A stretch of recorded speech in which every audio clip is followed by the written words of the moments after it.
So hi everyone, I'm Taylor Tondelli. I'm super happy to be with you all in Rome, my old home. I lived here for 9 years. I now live in New York. I'm just visiting actually for a friend's wedding, and I thought I would come reconnect with the Win. I have been a member of Win for probably maybe 6 years. And actually, the time I really got involved was during COVID. During COVID, I think WIN was a really important way to stay intact with the community. So thanks to Chitra for founding this wonderful network, along with Maria Elena and Tiziana, who are not here. But in a way, you guys are entrepreneurs just for starting something new like that. So like Chitra said, I was at FAO for about 5 years. I studied in Rome. I did my master's degree here, entered as an intern, became a consultant, stayed for 5 years, both in the forestry department and the climate change division there.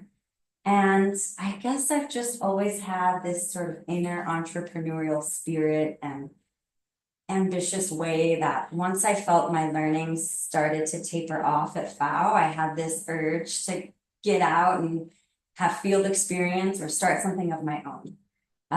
So that's what was the impetus of leaving the UN, which was a very scary thing to do because it's the sweet life. Rome is, as much as it has its problems, it's a great place to live. For the Rome-based agencies, it's a pretty nice lifestyle. A lot of people thought I was crazy, and I ended up taking a field position with an NGO that was meant to be in the station in the Middle East, working on women's empowerment and socioeconomic issues there. And last minute, they pivoted me to Puerto Rico because I have a US passport. The country director had quit and they had 2 weeks to fill the role and they didn't need to file a visa for me. And I spoke Spanish. So that is the first really big pivot that I ended up making that is going to be followed by many pivots, as you will see here today. So what I want to cover today and what I want your takeaways to be is I want to inspire you. I want to ignite some bravery and some courage to maybe take on something new and entrepreneurial. And that doesn't necessarily have to mean from a monetary perspective or a profit perspective. It could be a passion project, but to continue to flex your creative muscles that we're all born with, but they atrophy if we don't use them, if we just do the monotony of our day-to-day job. But collectively, this group of women, the women joining online and the wider community are super, there's so much wisdom and intellect collectively. It's like a brain trust that if we tapped into that, it could be, fireworks. So with that, and then the other big takeaway that I want you all to walk away with today is a little less shame about talking about failure. That's going to be a big theme today. Because failure is something we are always ashamed to talk about and something we hide and experience individually. And I want to normalize talking about our failures. So with that said, we can go on to the next slide. Well, it's not moving. There we go.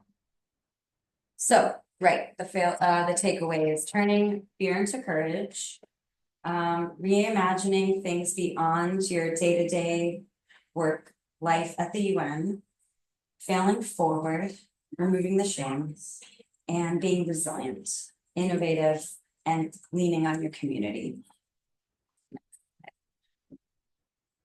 I'm gonna go very quickly through this slide because it's heavy. We all know we don't need to harp on it. There's a lot going on right now.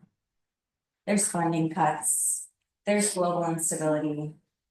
I just wanted to spend, 15 seconds to just acknowledge that, to hold space for that. We're all feeling it and just have like a collective sigh Because it's tough right now. I was in FAO most of the day, meeting with old friends for coffees, and people are feeling a tightness. They're worried about their jobs. And so this was a late addition to my PowerPoint. But now more than ever, I think we need to stay ready to pivot and always be thinking, you know, how to cultivate that inner resilience, just to like have our own backs, you know, no one's with us through this life except for ourselves. So just want to point that out. And this sign was just too funny to me. My mom actually took this there was a march in the US, a protest called No King's Day. You probably saw in the news. And this sign, there was a lot of really funny signs, but this one just made me chuckle. So too much for one sign. Next slide, please. So I'm gonna breeze over this one because it's something we all know all too well, which is women not only fill the gaps. Hi, welcome. Thanks. Finally, just started. We not only fill the gaps, but recreate the ecosystem. So we have examples of this from history. We have present day examples. When there's a gap to fill, women don't just fill the gap. We come with a unique set of perspectives that is like a superpower to see something from a slightly different angle and adapt to the system in a way that is uniquely our own. So we have Rosie the Riveter from World War II. You guys probably know this image. 6 million women stepped in when men were deployed abroad to fill in factory jobs, engineering jobs, etc. And nowadays, there are plenty of female-focused STEM programs and women entrepreneurs who are finding gaps in the current tech revolution that we're going through, the AI revolution that we're currently experiencing. Of course, we know how much the Industrial Revolution at the turn of the century changed the trajectory of the human species. We're going through something now that they're calling the tech AI revolution. And if women aren't in those entrepreneurial roles, we could, you know, be exasperating some of those gaps that we have been working so hard. You know, it's been an uphill battle. So you have amazing women like Tamara, or I spelled her name wrong, it's Huggins. She fundraised on her own $1.5 million to get women with startup tech companies funding. So I just wanted to shout out to those female entrepreneurs that are always thinking ahead. Next slide. So I'm gonna overview my story and what it was like to leave the UN and take the leap and start my own company. Definitely the scariest thing I ever have done. And at that time, there we go. At that time, I was in Puerto Rico and COVID had just happened. My job had just been frozen and I was trapped on an island. But I saw a lot of need. I'm the type of person that's always looking for the whole, like I said, I've just inherently have this sort of entrepreneurial way about me. I saw a huge energy poverty across the Caribbean, which I was also experiencing because I lived there and my power would go out all the time. And this was one of the major themes during my humanitarian aid work in after Hurricane Maria.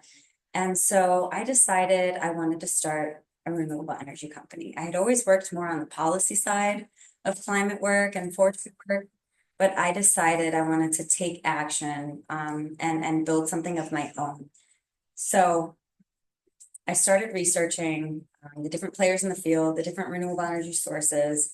And at that time, there was this little beach house club that had this really weird looking vertical axis wind turbine on its roof. And that was where I would go often for, you know, do my beaching. And I talked to the owners one day about this, and they said it's sort of a one-off invention by some Hungarian inventor, and he makes them like to order in his garage in Hungary. And it's the reason that they have this one is it's because the only one they could find that was hurricane resistant up to a category 4 hurricane. And I was like, I like that. That's really innovative. that's sort of like a disruptive technology, because from what I've read, solar panels fly away after a hurricane. A lot of the wind turbines are damaged after a bad storm. I like that. It's different. It's got an X factor. Why is it only making one at a time? Well, he's just some, mad scientist working out of his garage. So I got connected to him. At the same time, I found a business partner in Puerto Rico who was a real estate developer and was very interested in renewable energy from a real estate perspective. I made a business plan. Mind you, I've never worked in the private sector in my life. My partner, Alex, would constantly remind me, we're doing this for profit, right? Oh, right, profit. That's right. Because I was always talking about, we're going to bring energy independence and sovereignty to the rural communities and the farmers in Puerto Rico. He's like, you're great. You have a good heart. You've come from the UN and humanitarian aid. I love that about you. But if we want to continue to do all those beautiful things, we need money as well. And I was like, okay, I've got to pivot here and become a businesswoman, become an entrepreneur, and combine sort of my passion for environmental activism and sort of that business dynamic. So I went out pitching my little pitch deck to investors, and it was a hit. I was able to raise $2 million in the first round. Yes. Incredible. Did not expect that. 3 private investors. There were 3 angel investors from the US who had strong ties to the Caribbean, had homes there. And we had to build a factory. I've barely been in a factory. We had to build a hardware, which was this vertical axis wind turbine. And if you see the photo, that's what it looks like. And there's me in the factory. Pivot so you can And see we it. had to connect these to solar panels. So the actual finished product was this vertical wind turbine, some solar panels, and some battery storage connected together to make a microgrid. So the idea was it was going to be resilient against a hurricane up to category 4. It was going to be mobile in a place where disaster strikes constantly. And so being able to bring energy to hard to reach communities was the big motivation for me. And so we started. I got all of the permits done with the Department of, Economic Development and the Belarte. I had to do so much bureaucratic and administrative side to get the company started and to get it, create an LLC. I had the investment secured. I had a business partner. I had the inventor and the other guy who were able to make the turbine. The government have a great incentive program in Puerto Rico. Every dollar you spend on manufacturing certain sectors, they give you 50 cents back. So I had this great, government incentive. All the stars were aligning. It was going to be great. I was an entrepreneur. And everyone still was like, you're coming from the UN and you're what's going on here? But I was doing it. And I spent 3 years in that factory going every day. It was about 40 minutes outside of San Juan in the mountains.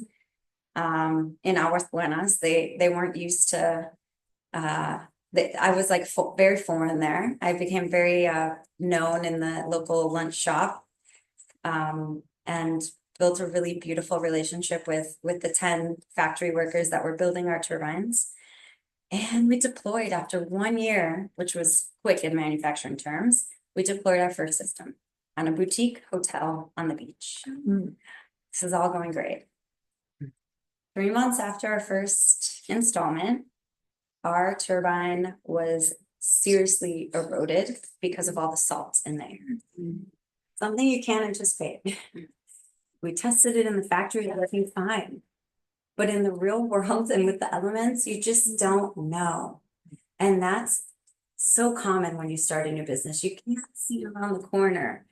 So we had an angry customer. We had to take it down. We had to put some different type of paint, some sort of coating on it. That slowed it down. That made it heavy. And we were having an aerodynamic issue, an engineering issue. At the same time, the inventor himself was not an easy person to work with. He was quite paranoid that someone would steal his IP, which rightfully so was this valuable IP. But he was not open to bringing in outside engineering experts. So I convinced him, so I'm just pivoting left and right. We're on iteration number 12. I'm reading on how to have a successful business. They're all telling all the thesis of all of these books says pivot. So I'm just okay, different paint, okay, different weight, okay, different design. He won't let me get an engineer. Student engineers, they don't know much. They're just students. He was okay with the students. So I developed a partnership, an MOU with the local university, which was also win-win because how great to let these students have this hands-on experience. The engineering, they were the final year students, they came in, and the engineer, as like a lovely older gentleman, also couldn't use the software to do the simulations on the computer. So the engineers have the tools to do like actual simulations if we wanted to iterate the design.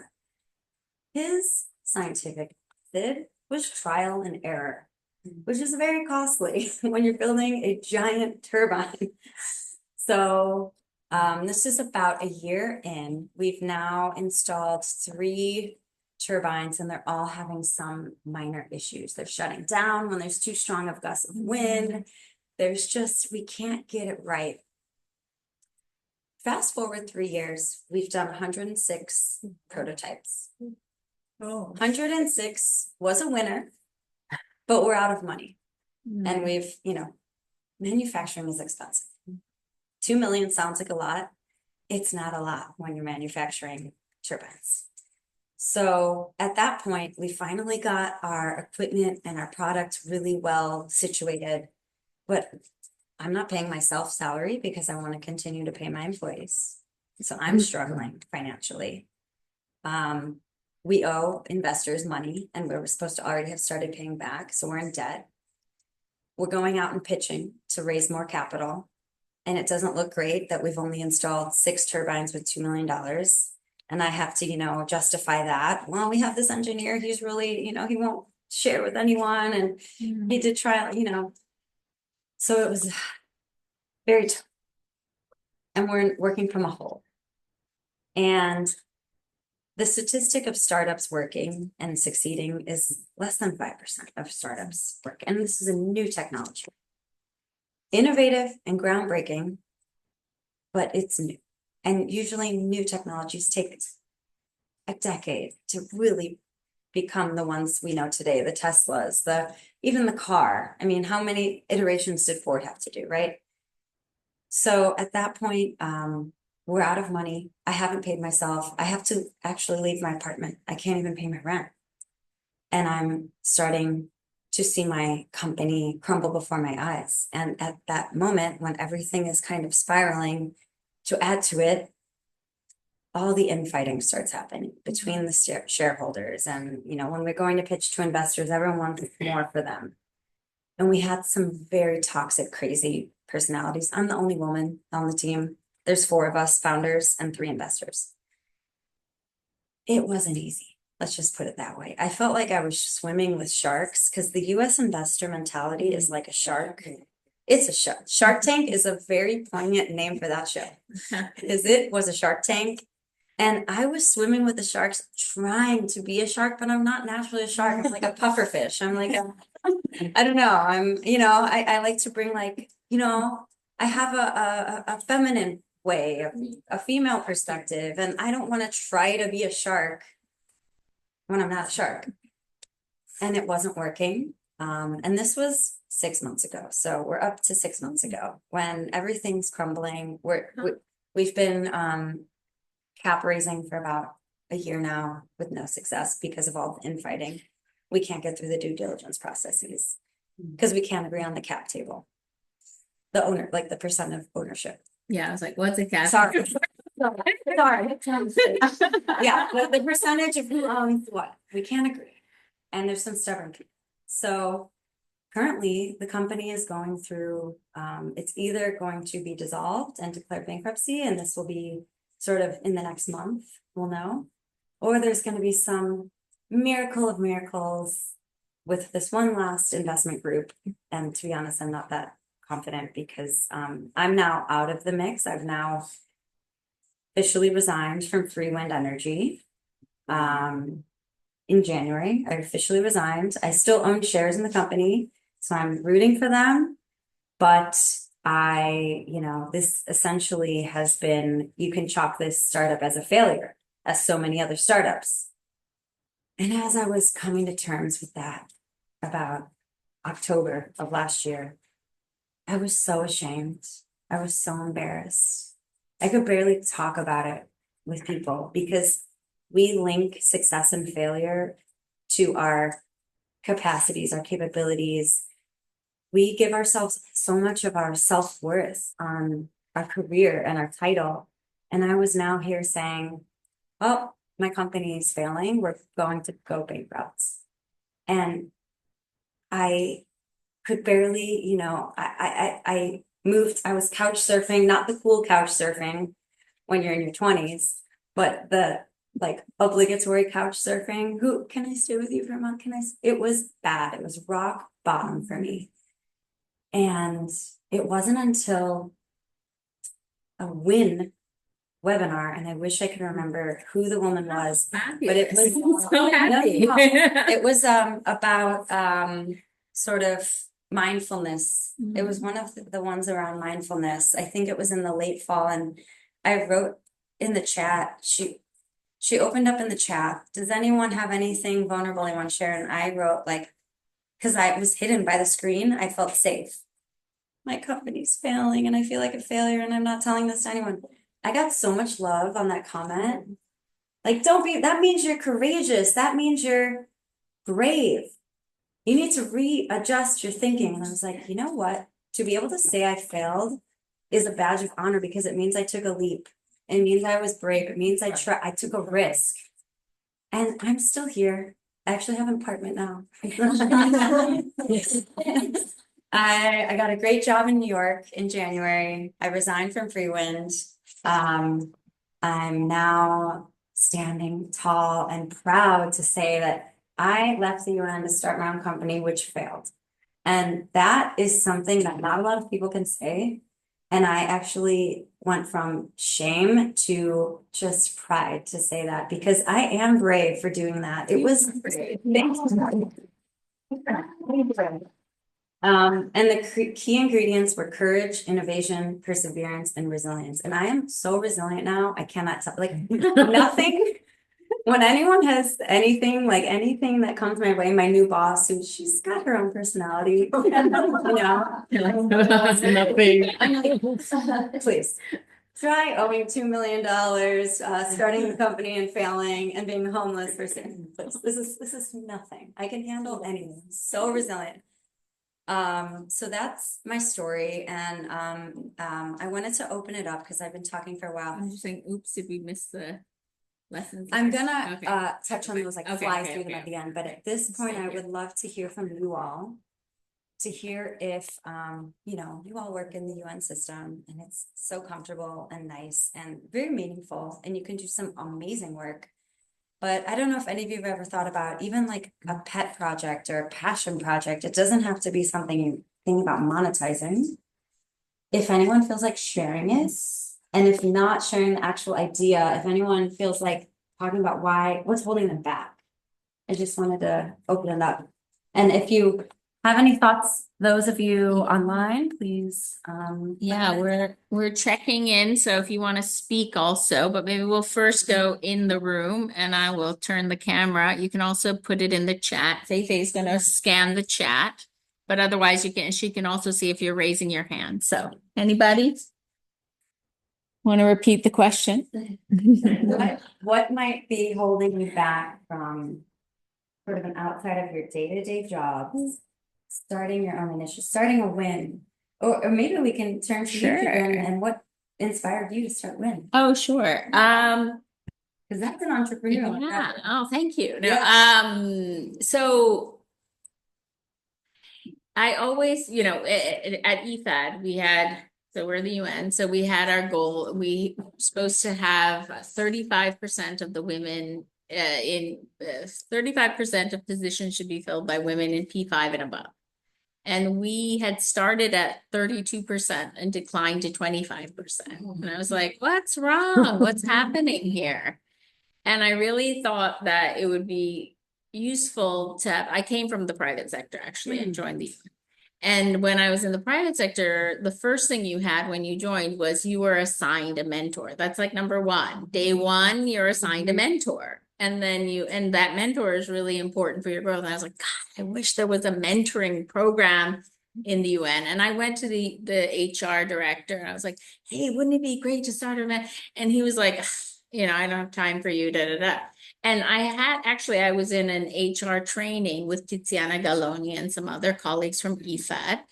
And at that, I guess I hope that's a wind person at the door so we can just and at that session, we had this great training where it's like, not everyone is a manager.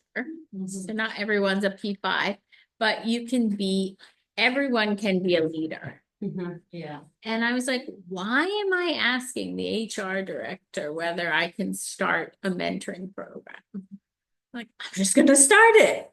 And so I think that's been our philosophy in the Women's Informal Network. And that's why when you have an idea, we're not waiting for permission. We'll just run with it. Like, let's do it. So at that training, we were told to start a project.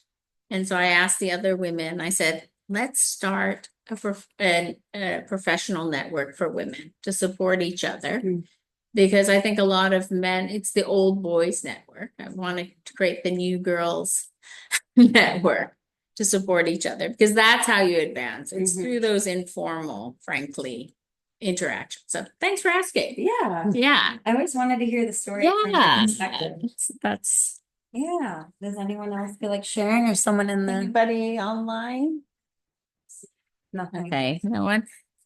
I'll also care. I think it's to be vulnerable. I think when I think of, I guess we all have the golden handcuffs for those who have a job in the UN. And so it's kind of scary and some people are not happy, right? There are many people who are not happy in their jobs for whatever reason, and yet they still hold on. And because they're like, what else can I do? So I'll say one thing might be, it's like, as like, we had no idea, like, what's a cap? I have no idea, and I was also thinking like, gosh, how do you do a business plan? Like, I'm so impressed by what you do. I watched YouTube videos. Yeah. I called it YouTube University. Ah, I knew nothing. I don't have an MBA. Starting a company is the best MBA you'll ever have. My investors were like, this is not a professional business plan. And I was like, oopsies, I'll try again. And I just kept, pivoting, trying again, persevering. In fact, and reading a lot. I was at that moment reading every book you could read on how to manage people, how to be, what's the X factor in successful businesses in the past, which, by the way, is perseverance. That's it. Those who just don't stop and they keep drudging on, those are the businesses that succeed. That's it. It's not an amazingly, a better product or better, more talent. No, perseverance. So I hope that you guys are inspired, even if it's within your role, in your teams, at EFAD, at FAO, at WFP. You don't have to start a company, but there's ways to be innovative within the UN system. And to give you like a really quick way, like I always had this sort of thing about me. I was at the forestry department. I was on mission in Nepal, backstopping a tomato farmer, women co-op tomato farming projects. And we're there and we're supposed to give these women business training. And I'm noticing the middleman he just happens to have a big truck with big wheels that can reach the remote village, is taking 75% of the earnings to the market an hour away. Because he holds the keys to the car, literally. And I'm telling these women, hey, why don't you take your pooled funds and buy a truck and one of your sons could drive it? No, that's where. And I was there as a consultant. I turned to the P4, I was like, can we take 2 or 3 of the leaders of this co-op to go see their tomatoes in the market? They don't even realize how valuable their product is and their work is. No, because, we have an itinerary and what is it, PSS, the security, they're expecting us here. And I was like, come on, can't we just be a little naughty? We have the van, we have a UN, we had a big car. Next day, we took them on a field trip. It was a 1 hour drive. They saw they were two women that were the leaders of this club. They saw how much their tomatoes were sold for and they just clicked. Okay, we're more valuable than we realize. We are not paying that guy anymore and we can make so much more money this women's network. So I was always a little bit like trying to be innovative even within FAB. So I would just encourage you guys to do that. It's possible. Sometimes you get in a little trouble with HR. HR person here. Go ahead. Yeah. We do have a question. Oh, great. Sure. Okay. I hope I say the name correctly. So I'm Maria Oliveira Sanchez. She would like to ask Taylor if in the future you will consider again developing a startup, or is it done for the idea of entrepreneurship for now? Whatever. Good Thank question. you. I feel like having a pretty stable salary at the moment feels nice. I'm gonna like accumulate a little bit, maybe a year, but I'll probably, knowing me, be back at it, whether it's in conjunction with employment or leaving my job and doing it again. I'm a little bit crazy like that, but yes, and I have, my aunt is here, everyone, so in case you didn't put the dots together, and she's an entrepreneur as well, has her own business. It's in the DNA. And so and she's also a little bit of a rule breaker, so I think it runs in our family, but Can I build on this? Yeah, of course. Because this is exactly where I am at the moment in the second round of being an entrepreneur. So my story is that I started with private sector. I then joined FAO, but I was super thirsty for adventure and, seeing how things work on the ground.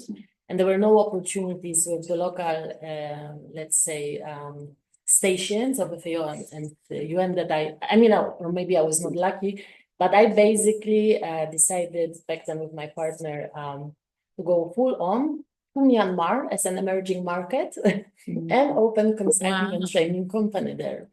And it was 2014. And I moved from this beautiful city to Yangon, not knowing, much about it.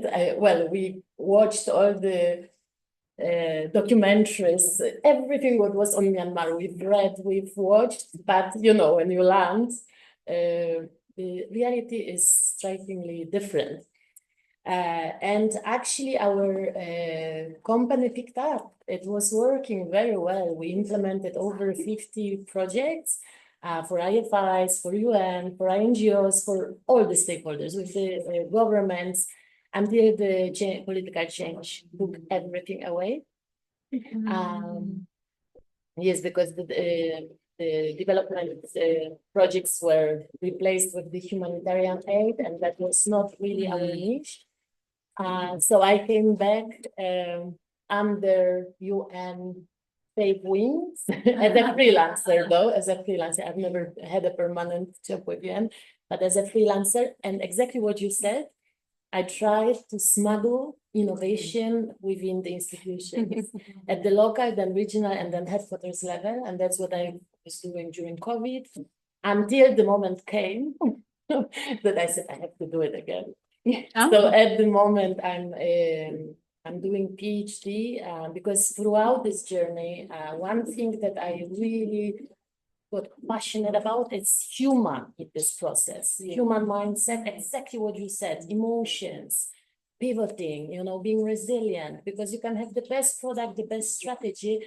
If you don't believe in it, you will fail and feel bad about it.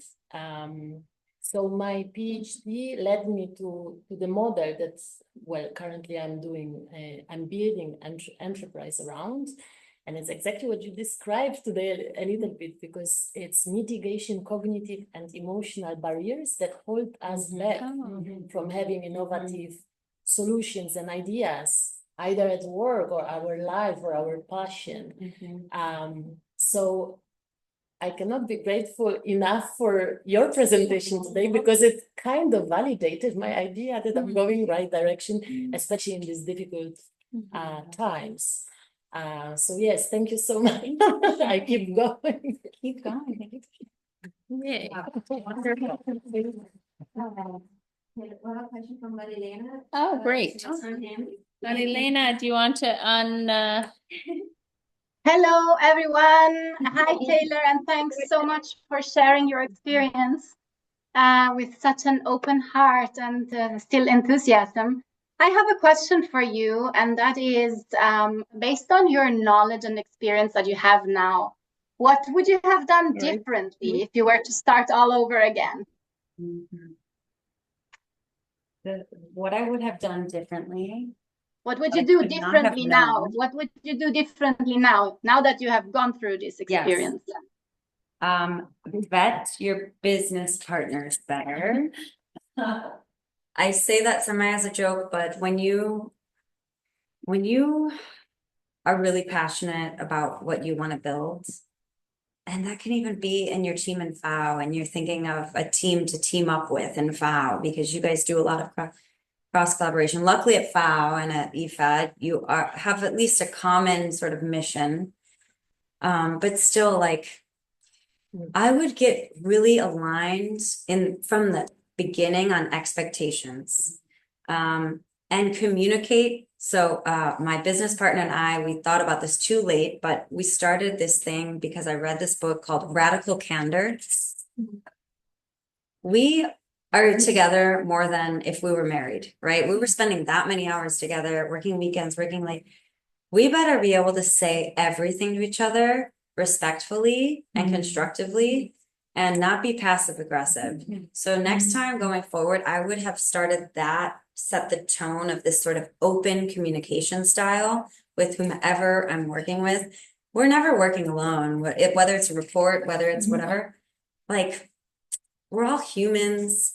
We can go there, we can say hard things, we can set expectations. If you bring a level, like a tone of compassion and openness with it, it's going to mitigate so much miscommunication, passive aggressive emails, all of the terrible parts of work. So that's what I would do differently. That's great. Thank you. Thank you, Magdalena. I have just a few slides left to Okay. wrap up. 2 minutes left, and then we'll eat. You received a lot of love from Thanks a so lot of Yes, Sorry, please. I don't have any questions. Just before sharing my story, I'm Nazanin from Afghanistan, and we came here in right after the Taliban took over to Afghanistan in 2021. So we had we are 4 sisters, so we start here from zero, and we try to be familiar with this situation of Italy and learn the language. And then now I'm working with the UN. I love to work with the UN. It's not that I want to start my business, but my sister wants to have a security or to financially to be stable. They want to start their own business as you know, that Afghanistan has a rich culture, especially the food. It's like we have a very delicious food from, like, if you try it, so you want to try it again. So my sister is like, she's very good in cooking. Though she has a master's degree, and she thought to doing a business here to open a restaurant here in a room, because you have lots of restaurants from Iran, Pakistan, but we don't have from Afghanistan. So we are trying to, we wrote a proposal to find a donor for that, just to support us financially. And slowly we will try to open it's not a restaurant, it's a culture house where we will present the culture of Afghanistan. And my sister is trying to she wants to, because a lot of women, Afghan women, they came after 2021, and they are educated women, but because they had to start from zero, so they don't have that opportunity that they had it in Afghanistan. So that's why she wants to open a culture house where the all employees will be women and to at work and to do something. Amazing. Congrats to your sister. That's here in Rome? Yeah, she's in Rome, but we just wrote a proposal, so we are trying to find a. You need to speak to Shaza. I was gonna say, Started that's what I said. Hubbardston. That's what they did. You know, it's culturally cool, but yeah. It's so serendipitous that this is happening on this town. Yeah, it is. I mean, the guy used to Exactly. come with a little lunchbox and hand me through the gate the falafel, and then they opened their little spot info, and now this. So, I mean, talk about perseverance. Yeah. Yeah, we have a path. Yeah. Follow the Hubbardston path. Yeah, you should talk to Shaza. No, But because thank you women for though, sharing. we always are afraid, we don't believe in us, I mean, men. Some confident men want to start a business and we're always like, oh, I don't know.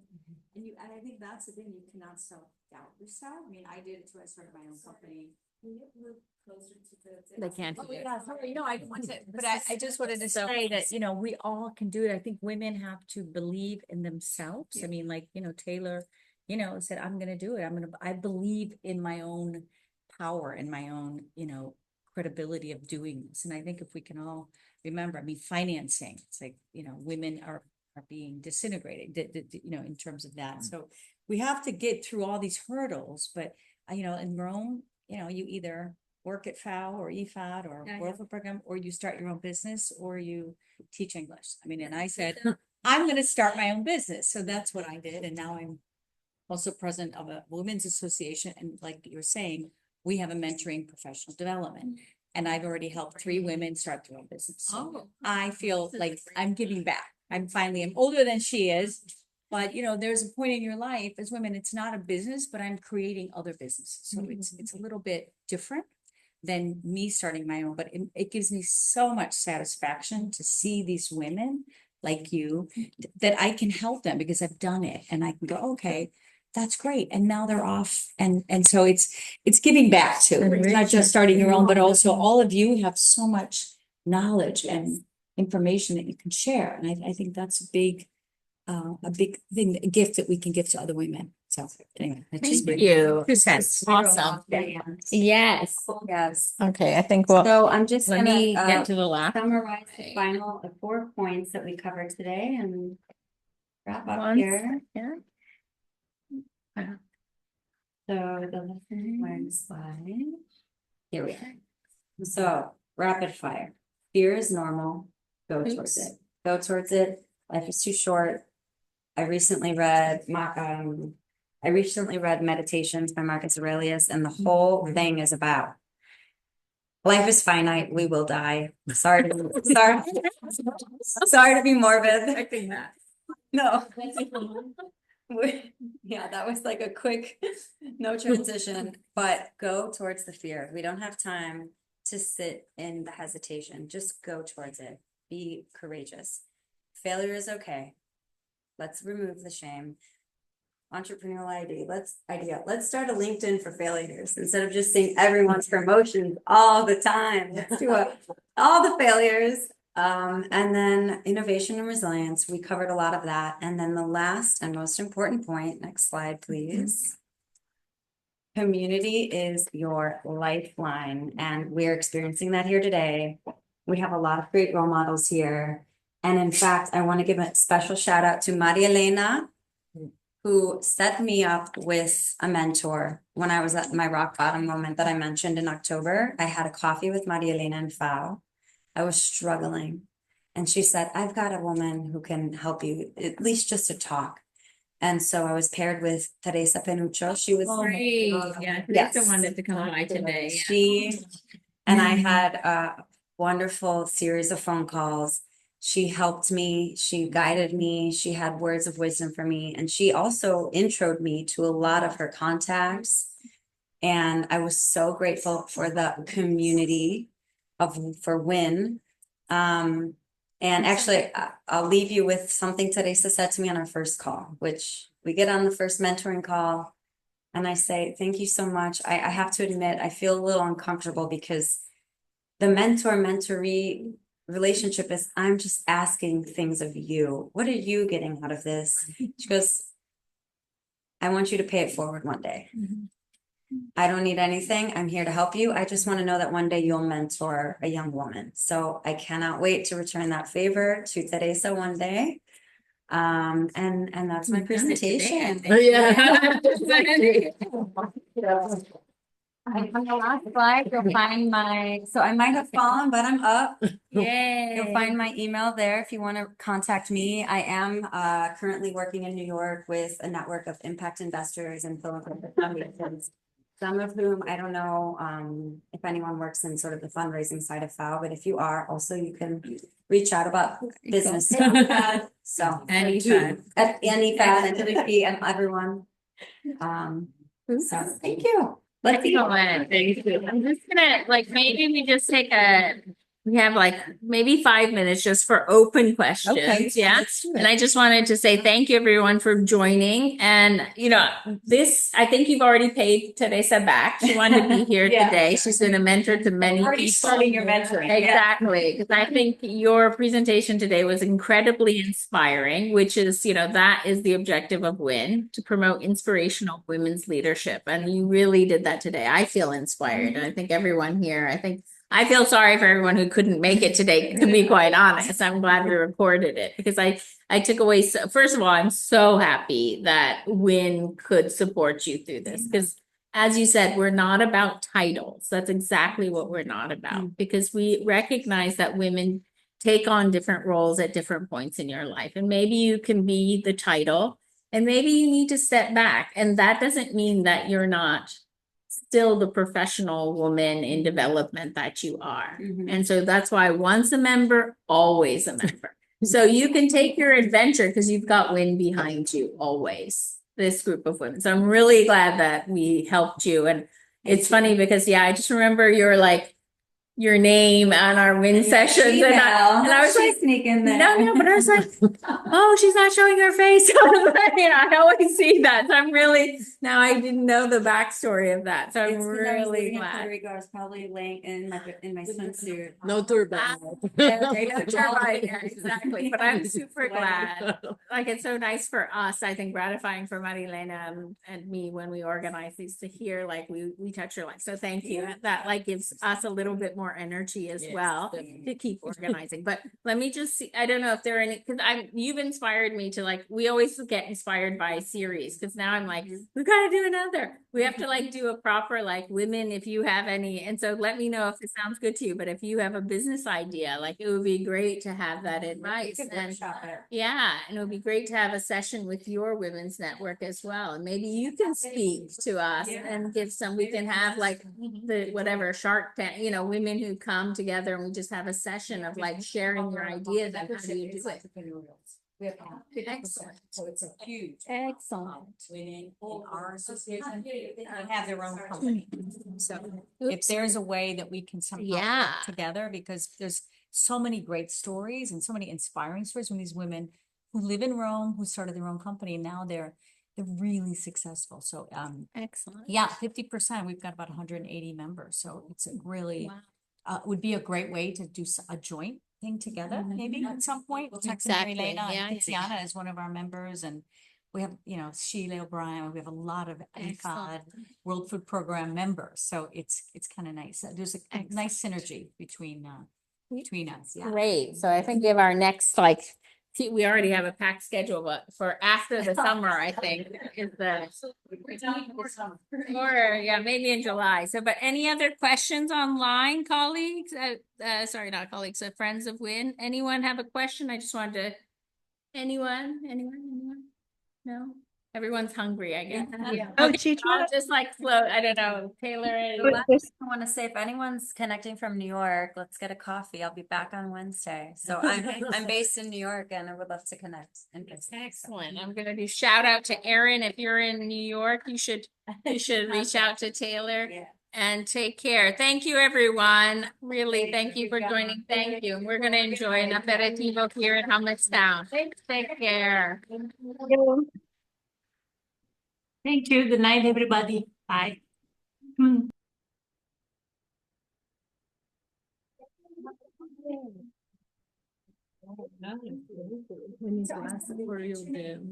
yeah, I